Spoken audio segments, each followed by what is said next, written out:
এখানে আমরা যারা আছি বুকে হাত দিয়ে বলুন তো, কেউ যদি আপনাকে জিজ্ঞেস করে মা আপনার সন্তান কজন, বলুন তো বুকে হাত দিয়ে।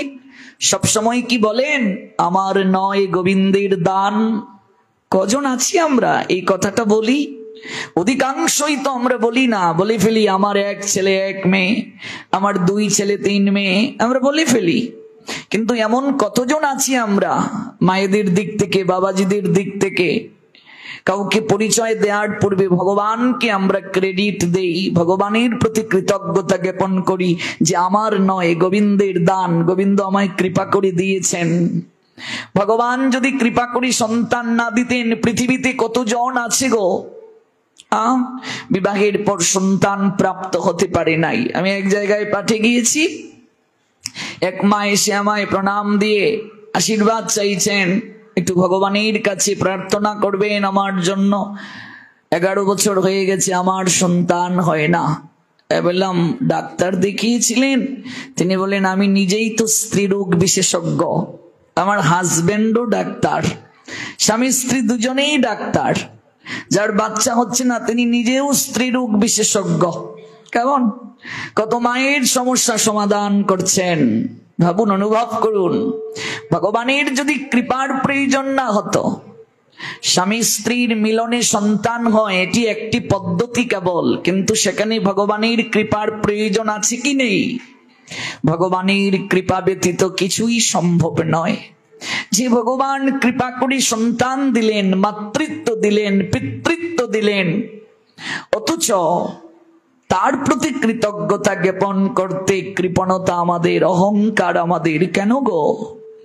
যদি এই প্রবণতা না থেকে থাকে, আজ কানাই বলাই শ্রীমন্দির থেকে এই চেতনাটা আমরা নিয়ে যাব।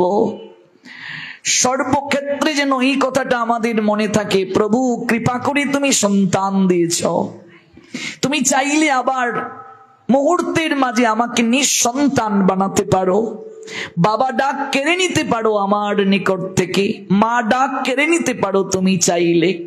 তুমি করিয়া সৃজন প্রভু করতেছ পালন, তুমি বিনা বান্ধব কেহ নাই রে ত্রিভুবন। তোমার ধন তোমায় দিতে মতি যেন রয়ে মনে, তুমি আমায় এই কৃপা করো প্রভু। তোমার সম্পদ যেন আমি তোমার চরণে অর্পণ করতে পারি, তুমি যা দিয়েছো আমায় আমি যেন স্বীকার করতে পারি, কৃতজ্ঞতা বোধ যেন আমার মাঝে থাকে, অহংকার যেন আমার চিত্তে না আসে। অহংকারী মত্ত হইয়া নিতাই চরণ পাশরিয়া, গৌর গোবিন্দ চরণ পাশরিয়া, অবিদ্যাকে বিদ্যা বলে মানি। আমরা অহংকারের বশবর্তী হয়ে আমরা অবিদ্যাকে বিদ্যা জ্ঞান করছি, অসত্যকে সত্য জ্ঞান করছি, অনিত্যকে নিত্য জ্ঞান করছি, যা আমাদের নয় তার উপর প্রভুত্ব আমরা সতত প্রতিপালন করছি। আমার আমার আমিত্বের আহাজারিতে নিমগ্ন হয়ে আছি। ব্রহ্মা শুধু তুমি নয়, এই জগৎ সংসারে যারাই অহংকারী, যারাই অহংকারে মত্ত হয়েছে তাদেরই নিম্নগতি প্রাপ্ত হওয়ার সুযোগ হয়েছে, ওরা নিম্নগতি প্রাপ্ত হয়েছে, সতত নিম্নগতি প্রাপ্তি হয়েছে তাদের।